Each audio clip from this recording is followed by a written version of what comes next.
ধরেন আপনার কাছে 1 লক্ষ টাকা আছে, এই 1 লক্ষ টাকা আসলে কোথায় ইনভেস্ট করা উচিত? জানি যে আপনার কাছে নাই, তারপরও আমার কাছেও নাই, তারপরে তো আমি জ্ঞান দিচ্ছি। এই প্রশ্নটা খুবই গুরুত্বপূর্ণ। আপনার উচিত এই অঙ্কটা ভালোভাবে বোঝা।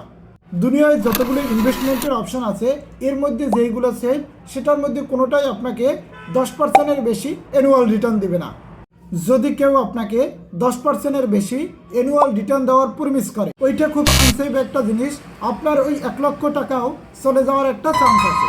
সো আপনি যদি সেফলি ইনভেস্ট করতে চান, সেক্ষেত্রে 1 লক্ষ টাকায় 10%-এ হয় 10,000 টাকা। 10,000 টাকাকে যদি আমি 12 দিয়ে ভাগ দেই, তাহলে মাসে দাঁড়ায় 833 টাকা। তাহলে সেভ অপশন যেগুলো, সেখানে যদি আমি মাসে 1 লক্ষ টাকা ইনভেস্ট করি, যদিও নাই, তাহলে আমি প্রতি মাসে পাবো 800 টাকার মতো। মাসে 800 টাকা পেয়ে আমার জীবন কি বদলাবে? এর চান্স খুবই কম।